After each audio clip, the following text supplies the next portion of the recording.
한 안증뱅이가 구걸하기 위해서 사도들 앞에 섰습니다. 더 정확하게 말하면 몸에 장애를 가진 사람이 교회에 왜 왔느냐? 먹고 살기가 어려워서 먹고 살기 위해서 교회를 찾아왔습니다. 사도들은 그를 향하여 무엇을 얻을까 하는 그 눈초리를 바라보면서 내게 줄 것이 돈이 아니다. 나는 돈도 없다. 다만 우리가 내게 줄 수 있는 것은 예수 그리스도밖에 없다. 그 예수 그리스도를 믿음으로 말미암아 내가 삶의 기쁨, 감사, 구원을 받으라고 사도들은 외쳤습니다. 오직 예수 그리스도를 증거하고 예수 그리스도의 제자의 삶을 사는 그 사람들의 삶의 영향력으로 인해서 수많은 사람들이 주 앞으로 왔고 그리고 도처에 교회를 세웠습니다. A.W. 토저라고 하는 사람은 현대교회를 이렇게 비판합니다. 현대교회는 초대교회와 달리 돈은 있는데 예수가 없다. 그렇게 비판합니다. 일리가 있습니다. 교회는 사람들이 원하는 것을 주는 것이 아니라 하나님께서 사람에게 주고 싶은 것을 주는 것, 그것이 교회인데 현대교회는 하나님께 영광을 돌리고 하나님의 기쁨을 돌리는 것이 아니라 사람들의 비유를 맞추기 위해서 사람이 주시고자 하시는 말씀이 아닌 사람들이 원하는 것을 주기 때문에 예수도 믿지 않고 구원의 체험도 없고 성령 받은 경험도 없는, 그래서 요한계시록을 보면 7교회 중에 5교회가 주님으로부터 불합격 판정을 받는 말씀이 있습니다. 여러분 한번 생각해 보세요. 지금 장로님 기도한 것처럼 우리 교회가 28년이 됐습니다. 여기까지 오기까지는 물론 하나님의 은혜지만 말로 다 할 수 없는 어려움, 고통, 희생, 헌신이 있었습니다. 그러함에도 불구하고 이 교회가 하나님 앞에서 인정을 받지 못한다고 하면 그거보다 더 허망하고 슬픈 일이 없습니다.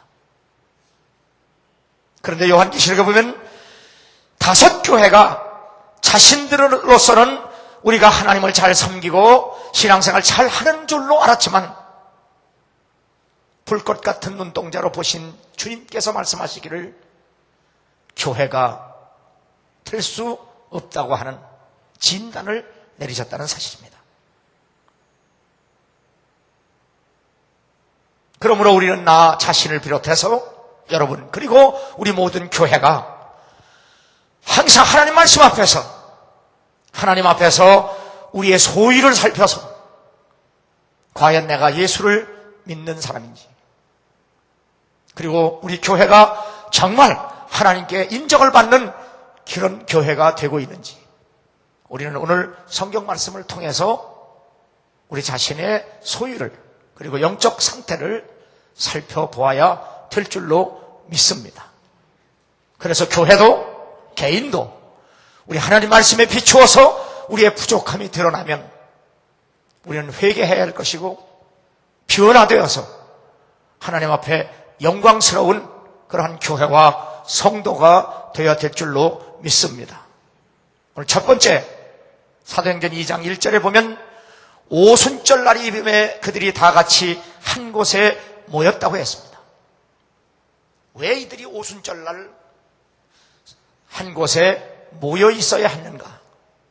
예수님은 십자가에서 우리 모든 인류의 죄를 담당하시고 죽으신 후에 믿는 자들을 의롭게 하시기 위해서 부활하셨습니다.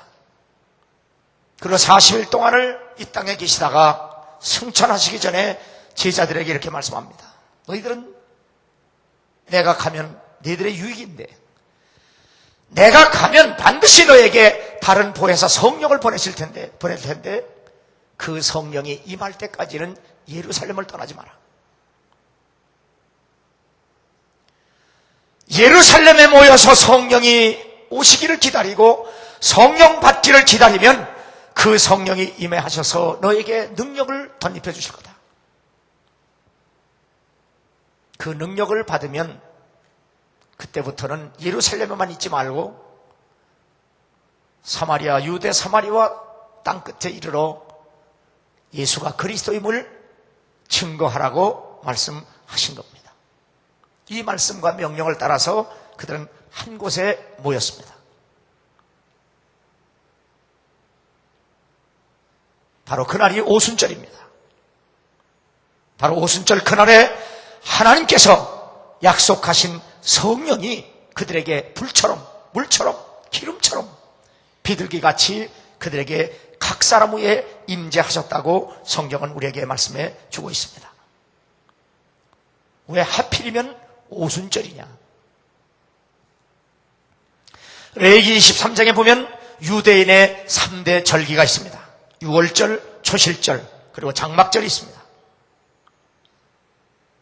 바로 유대인의 이 세 명절은 예수 그리스도께서 행하신 사역의 모형임을 우리에게 말씀하고 있습니다. 유월절은 하나님의 어린 양이신 예수 그리스도께서 우리의 죄를 담당하시고 십자가에 죽으심을 예표하는 절기입니다. 그리고 초실절은 예수 그리스도의 부활의 모형입니다.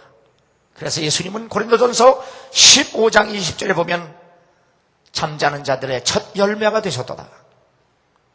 초실절은 농사를 지어서 첫 열매를 하나님께 드리는 그러한 절기인데 바로 예수께서 첫 열매가 되신 겁니다. 그래서 초실절은 그리스도의 부활을 상징하고 있습니다. 이 초실절이 지난 이후에 50일 되는 날, 그 오순절이라고 하는 말이 50일째 되는 날을 말합니다.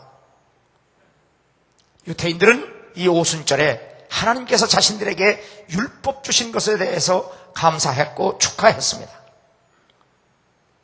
그러나 그리스도인들은 오순절에 교회에 성령 주신 것을 감사하고 기뻐해야 하는 겁니다.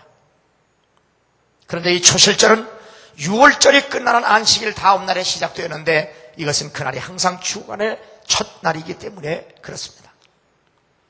그리고 예수께서 한 주간의 첫째 날에 죽은 자 가운데서 다시 살아 잠자는 자들의 첫 열매가 되셨고 오순절이 7주에 하루가 더해진 50일 후라면 그것 역시 한 주간의 첫째 날이 됩니다. 그래서 예수님의 사역하신 모든 날짜는 유태인의 절기와 딱 맞는데 바로 그날이 안식 후 첫날 우리가 얘기하는 주일이 됩니다. 그래서 그리스도인들은 한 주의 첫날인 일요일에 모여서 예배를 드렸고 바로 그날은 주께서 죽은 자 가운데서 살아나셔서 우리에게 첫 열매가 되셨기 때문에 바로 우리는 그날을 기념하며 우리도 예수 그리스도로 말미암아 하나님에게 산 열매로 드리기 위해서 우리는 예배를 드리게 되고 주일 예배의 유래가 된 겁니다. 뿐만 아니라 교회의 성령이 주어진 날도 또한 그날이기 때문에 우리는 그날을 기념하며 주의 전에 모여 하나님을 예배하고 그분께서 베푸시는 은혜와 성령의 능력을 덧입게 됩니다. 초실절에 제사장은 곡식 한 달을 여호와 앞에 흔들었습니다. 그러나 오순절에는 떡 2덩어리를 드립니다. 그런데 이 오순절에 하나님께 드리는 떡 2덩어리에는 놀랍게도 누룩이 들어갑니다. 사도 바울은 우리가 성례전을 행할 때 그 떡에는 누룩이 없는 떡으로 하자. 그 누룩은 괴악하고 악독하기 때문에 그 악독한 누룩이 들어간 떡으로는 우리가 예수님을 상징할 수 없기 때문에 결코 성례전에 들어가는 떡에는 누룩이 들어갈 수 없는데 그래서 예수님은 누룩이 들어가지 않은 떡으로 표현했지만 오순절에 드리는 떡에는 누룩이 섞여서 떡을 만들었고 그걸 하나님께 드렸습니다. 오직 오순절에 드리는 떡에만 누룩이 섞입니다. 이게 뭘 상징하느냐? 우리가 예수 그리스도를 믿고 성령으로 거듭나서 우리가 교회의 한 몸의 지체가 되어서 예수의 제자의 직을 사명을 감당한다고 할지라도 유태인과 이방인이 모여서 한 교회가 되었다고 할지라도 이 지상에 있는 교회 안에는 여전히 죄가 있을 수도 있다고 하는 사실을 말씀하고 있습니다. 그래서 우리는 예수를 믿고 성령으로 거듭났음에도 불구하고 우리는 끊임없이 성결과 성화를 위해서 끊임없이 하나님 말씀과 성령이 내 안에 오셔서 역사하시고 나를 새롭게 하시고 변화시켜 주시고 온전케 해 주셔야 한다는 사실을 알게 됩니다. 그리고 지상교회 안에 죄가 존재한다는 사실도 지적하고 있는 겁니다.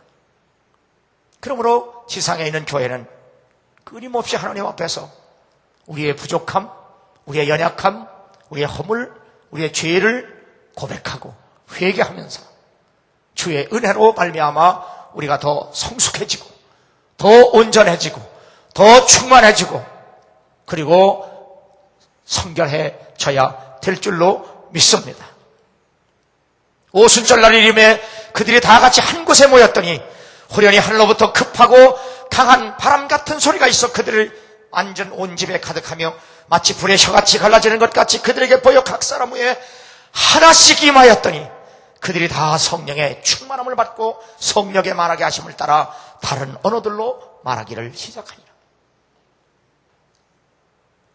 성령은 교회가 받는다고 하는 것은 각 개인이 받아야 하는 겁니다. 부모가 신앙생활 잘한다고 자식이 잘하는 것도 아니고 아버지가 성령 받았다고 자식이 복받는 것도 아닙니다. 예수 믿는 것도 성령 받는 것도 우리는 각자가 예수를 그리스도로 믿고 영접해야 되고 성령도 각자가 충만해야 될 줄로 믿습니다. 누구 때문에 우리가 예수 믿는 것도 아니고 누구 때문에 성령 받는 것도 아닙니다. 우리는 모두가 다 하나님 앞에서 예수 그리스도를 믿는 믿음 안에 성령의 충만함을 받아야 될 줄로 믿습니다. 그러면 어찌하면 우리는 성령의 충만함을 받느냐? 성령은 다른 방법이 없습니다. By means prayer, 기도의 수단을 통해서 구하고 찾고 두드리라. 그리하면 악한 자에게도 좋은 것을 주시는 하나님께서 밤낮 부르짖는 자들에게 왜 성령을 주시지 않겠느냐? 그래서 예수님이 승천하신 후에 12제자와 그리고 120문도는 한 곳에 모여서 전혀 기도에 힘썼던 겁니다. 기도에 힘쓴 이들에게 성령의 능력이 오순절날 정확하게 임재한 겁니다. 그러므로 오늘도 하나님 전에 나와 예배하며 주의 은혜를 사모하고 성령 받기를 사모하는 성도들 위해 성령은 어김없이 찾아오셔서 우리 안에 거하시고 나를 통해서 역사하시고 나를 새롭게 변화시키시고 능력으로 덧입히셔서 하나님께는 드려지는 산 열매가 되게 하시고 세상에 나가서는 하나님의 거룩한 영으로 예수를 증거하며 영향력을 미치며 살 수 있는 하나님께 쓰임받는 성도가 될 줄로 믿습니다. 그러므로 우리 교회도 초대교회처럼 성전에 모여서 가정에 모여서 날마다 말씀을 배우고 예배하고 기도해서 끊임없이 하나님의 성령에 충만하여 오늘 여기 성령의 공백한 것처럼 거룩한 세술에 취하여 살아갈 수 있는 여러분 되기를 주의 이름으로 축원합니다. 왜 우리가 성령의 충만함이 필요하냐? 우리는 대통령을 지낸 분도 자살하는 모습을 봤습니다. 최고의 기업의 총수도 자살하는 것을 봤습니다. 시장도 도지사도 권력을 갖고 높은 자리를 차지하고 명예도 갖고 돈도 갖고 사람이 기본적으로 원하는 권력, 명예, 지위 다 가진 사람들도 자살하는 모습을 봤습니다. 왜 그렇습니까? 사람이 얼마나 연약한 것을 보여주는 겁니다. 사람이 사는 것은 육으로 사는 것이 아니라 성경은 말씀합니다. 살리는 것은 영이니 육은 무익하니라. 내가 이른 말이 영이요 하나님의 말씀이라고 말합니다. 그러므로 내가 이 땅에 살아갈 수 있는 힘과 능력은 우리 주께로부터 오고 하나님의 거룩한 영으로부터 온다는 사실을 믿으시기 바랍니다. 하물며 예수를 그리스도로 믿고 주의 사명을 감당하는 일, 하나님의 거룩한 영 없이는 가능하지 않습니다. 그러므로 초대교회가 하나님 앞에 기도해서 성령의 충만함을 받았던 것처럼 우리도 끊임없이 함께 모여 기도해서 성령 받는 일에 힘써야 될 줄로 믿습니다. 두 번째, 사도행전 2장 2절부터 13절에 보면 주님을 경배하는 교회의 모습이 보입니다. 13절 보면 어떤 이들이 조롱하여 이르되 그들이 세술에 취하였다 하더라.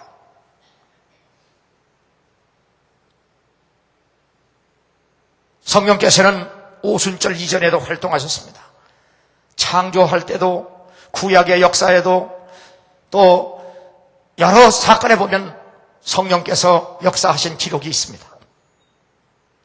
그러나 오순절에 성령께서 사람들 위에 임하시는 것으로 그치지 아니하고 그들 안에 거하셔서 그것도 일시적이 아닌 영원하게 거하시겠다고 약속을 하셨고 그렇게 임재하셨습니다. 친히 성령께서 오셔서 세례를 베푸시고 성령께서 그들을 사로잡으시고 그리고 성령께서 그들에게 친히 말씀하셨습니다. 그래서 이 오순절 사건은 구약의 바벨탑 사건과 대조가 되고 있습니다. 바벨탑 사건은 하나님께 반역하는 교만의 행위지만 오순절 사건은 하나님에게 절대 복종하는 순종의 사건입니다. 바벨탑 사건은 자신들의 이름을 내고 자신들이 높아지는 것을 말했지만 오순절 사건은 오직 하나님만을 찬양했고 하나님만을 경배했고 하나님만을 말했습니다. 바벨탑 사건은 서로가 서로에게 말해도 듣지 못할 만큼 언어의 혼잡이 주어졌지만 오순절 사건은 서로가 다른 말을 하고 다른 언어를 했어도 서로가 알아들을 수 있는 언어의 통일을 가져왔습니다. 오순절 사건은 바벨탑 사건을 역전시킨 하나님의 은혜의 사건입니다.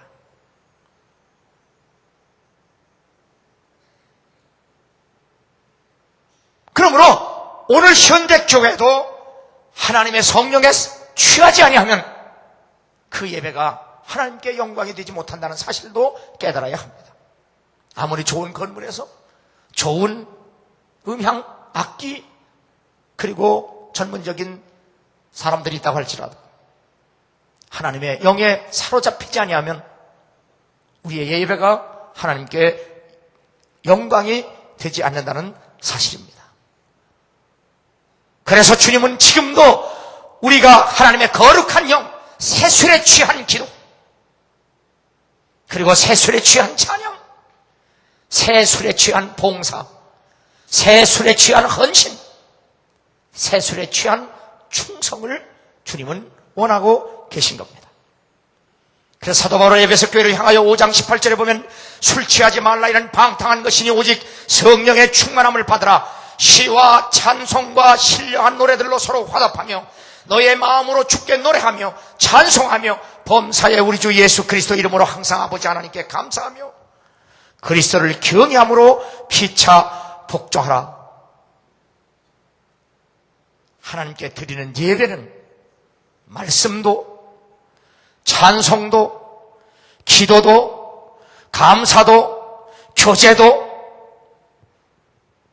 하나님의 성령에 사로잡히지 아니하면 교제도 될 수 없고 찬송도 될 수 없고 기도도 될 수 없고 봉사도 될 수 없고 사역도 될 수 없다고 분명히 말씀하고 있습니다.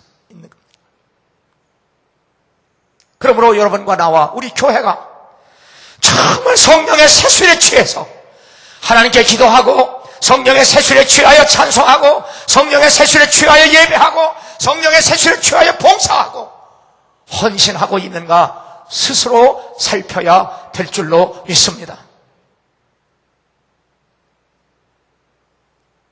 하나님의 영에 사로잡히지 않은 찬양, 하나님의 영에 사로잡히지 않은 기도도 될 수 없고 찬양도 될 수 없습니다.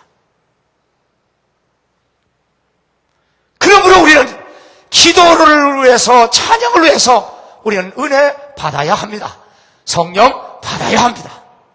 성령 받지 않고 아무리 해봐야 기쁨도 없고 감격도 없고 하나님도 받으시지 않고 나도 괴롭고 고달픕니다. 그래서 저도 개인적으로 기도의 맛을 알 때부터 신앙의 맛을 알아요. 찬송의 맛을 알아야 진짜 신앙의 맛을 알아요. 주의 말씀 받은 그날 참 기쁘고 복되도다. 이 기쁜 마음 못 잊어서 내 알곤 분 삼았도다. 기쁜 날 천하의 죄 다 씻은 날 깨어서 기도하고 늘 기쁘게 살아가리. 기쁜 날 천하의 죄 다 씻은 날. 우리가 예배 드리면서 주의 말씀 들으면서 주의 말씀 전하면서 기도하면서 찬송하면서 성령의 내재하심과 충만하심과 교통하심과 역사하심과 이런 것들을 우리 심령으로 영으로 마음으로 느끼면서 우리가 할 때 하나님이 받으시는 예배가 되고 그리고 성도의 진정한 사랑과 교제가 되고 그리고 하나님의 영광이 가득한 예배와 우리의 삶이 될 줄로 믿습니다.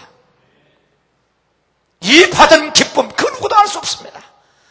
그래서 초대교인들은 이 성령의 능력에 취하여 기도하고 그리고 찬송하고 예배하고 자기의 것을 남에게 베풀고 주면서도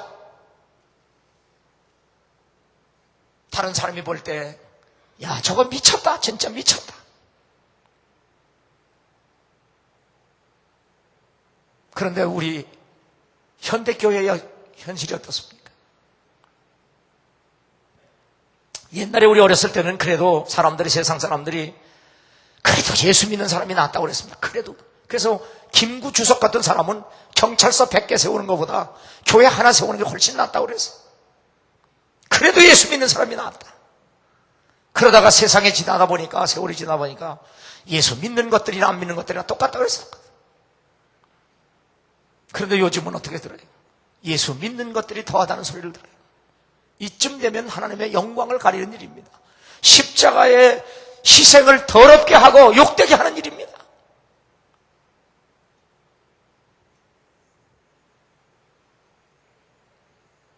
오늘 여러분과 나도 예배 드릴 때마다 기도할 때마다 찬송할 때마다 내가 성령에 사로잡혀서 세술에 취해서 기도하고 예배하고 찬송하고 헌금하고 봉사하고 희생하는지 사역하는지 자신의 소유를 살펴서 우리의 예배와 우리의 섬김이 하나님께 영광이 되어야 될 줄로 믿습니다.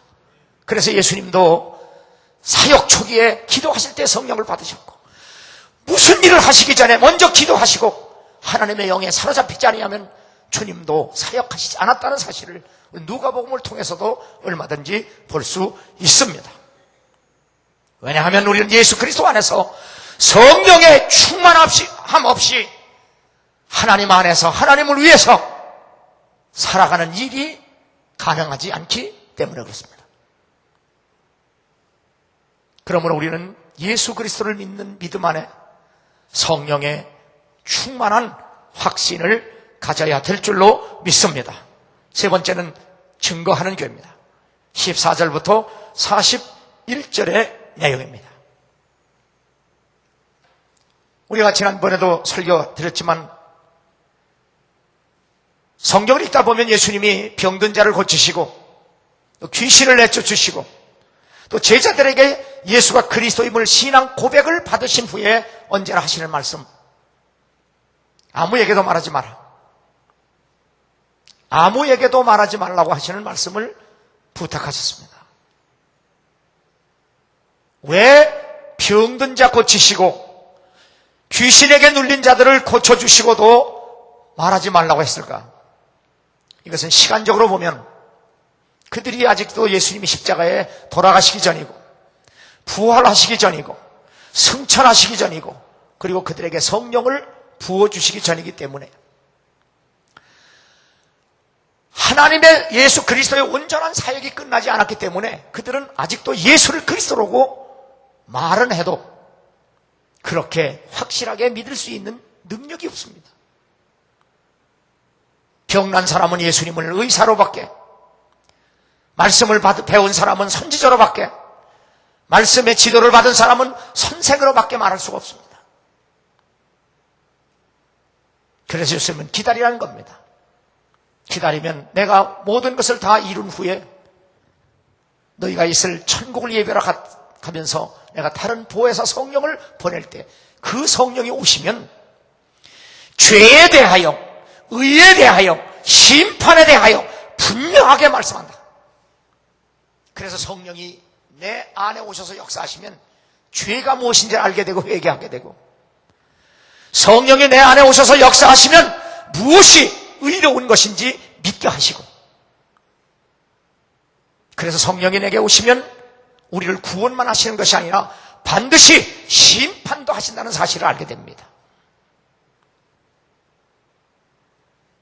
그래서 그 성령이 나로 하여금 오직 예수 그리스도를 믿음으로 말미암아 구원을 받고, 오직 예수 그리스도로 말미암아 구원을 받으면 바로 우리가 하나님의 영으로 새롭게 되고 변화되어야만 하나님께 백성이 되고 자녀가 된다는 사실을 경험하게 되고 체험하게 되고 확신하게 된다는 사실입니다.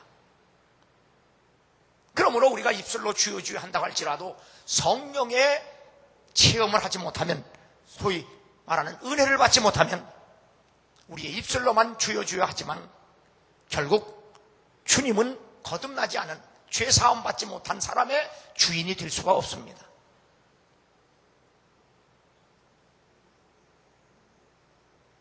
그리고 날 구원하신 예수 그리스도를 그리스도로 증거할 수가 없습니다.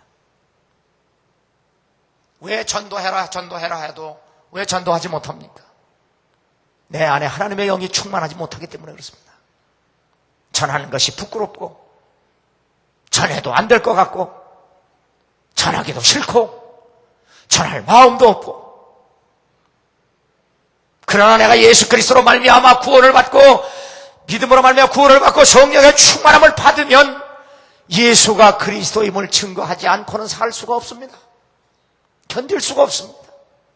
내 안에서 불 붙는 것 같아서.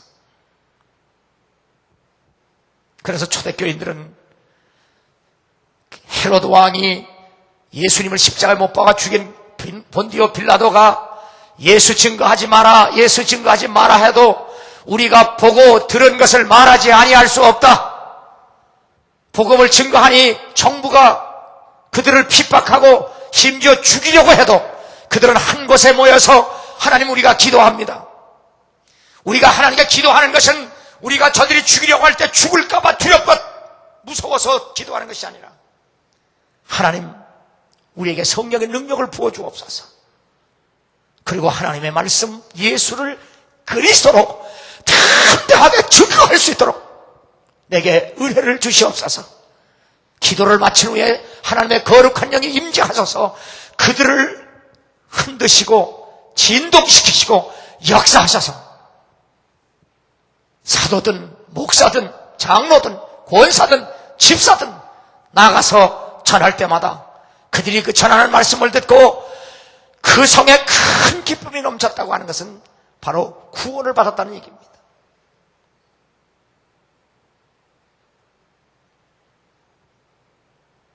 그런데 오늘날은 왜 똑같은 주의 사람들이 이렇게 좋은 건물 안에서, 좋은 시설 속에서, 좋은 환경 속에서, 좋은 처지 속에서 예배하고 하나님을 섬기면서도 왜 나가서 벙어리처럼 한 말도 못하느냐?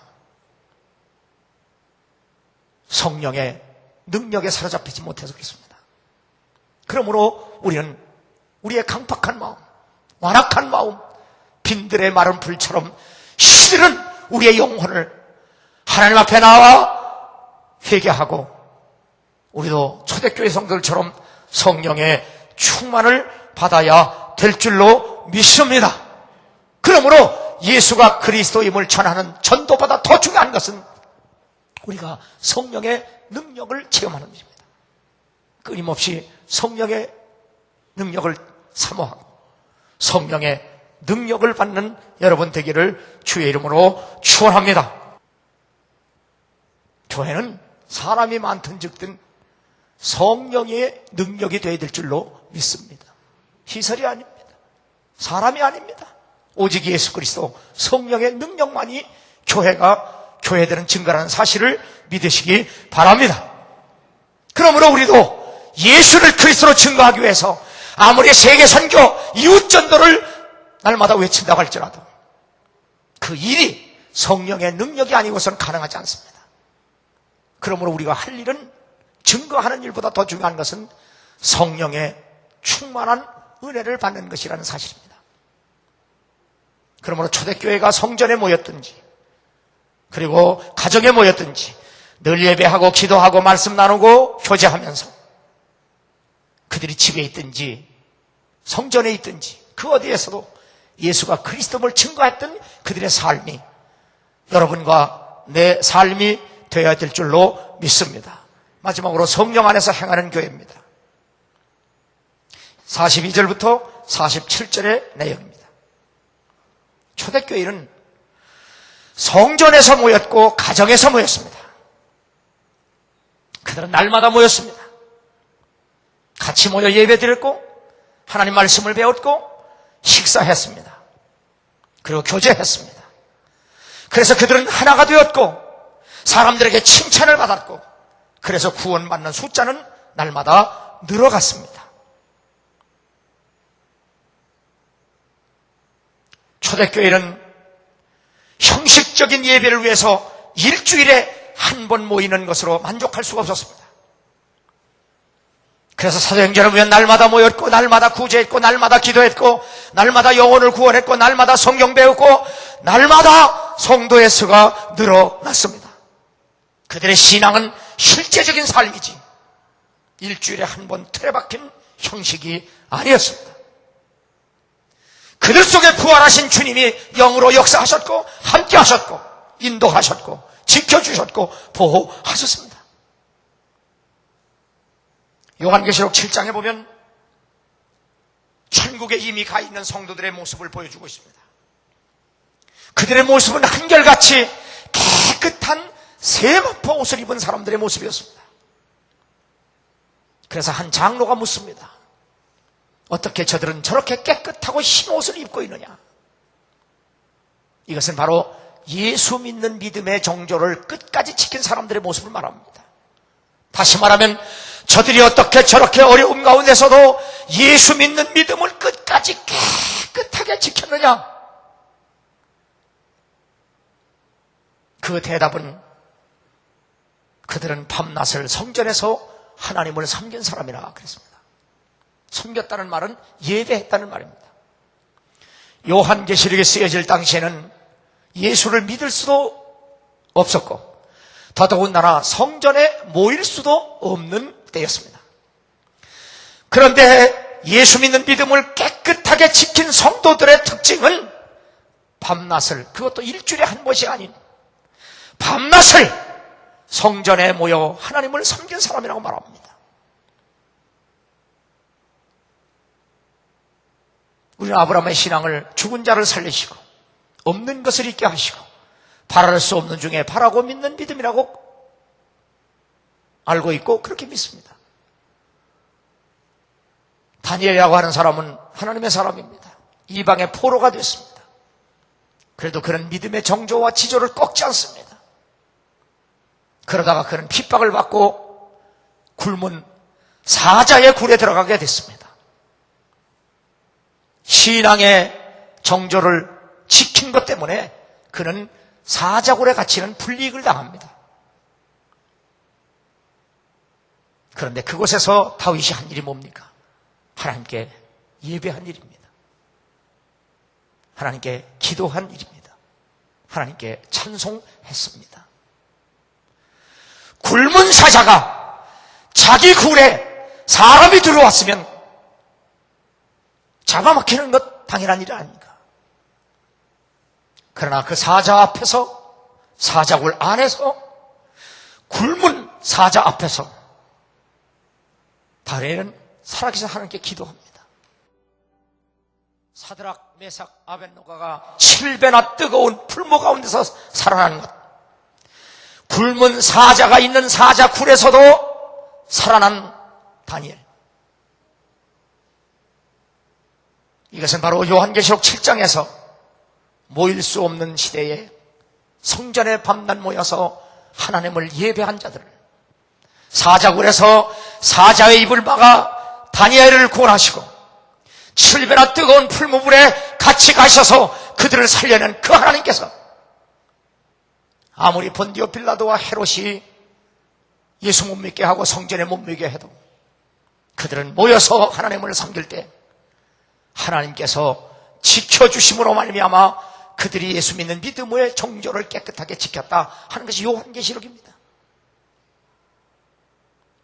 요한계시록에서 이러한 부분을 보지 못하고 엉뚱한 거, 이상한 거 이런 것만 보고 쫓아다니지 말고 끝까지 예수 믿는 믿음의 정조를 깨끗하게 지키는 그러한 모습이 여러분과 우리 교회의 모습, 그리고 내 모습이 될 수 있기를 주 이름으로 축원합니다. 그래서 히브리서 기자는 마음의 뿌림을 받고 악한 양심으로부터 벗어나고 몸은 맑은 물로 씻었으므로 참마음과 온전한 믿음으로 하나님께 나아가자. 또 약속하신 이님 믿으시니 우리가 믿는 도리의 소망을 움직이지 말며 굳게 잡고 서로 돌아봐 사랑과 선행을 격려하며 모이기를 피하는 어떤 사람들의 습관과 같이 하지 말고 오직 권하여 그날이 가까움을 볼수록 더욱 그리하자. 예수님의 재림이 가까우면 가까울수록 더욱 모이기에 힘써라.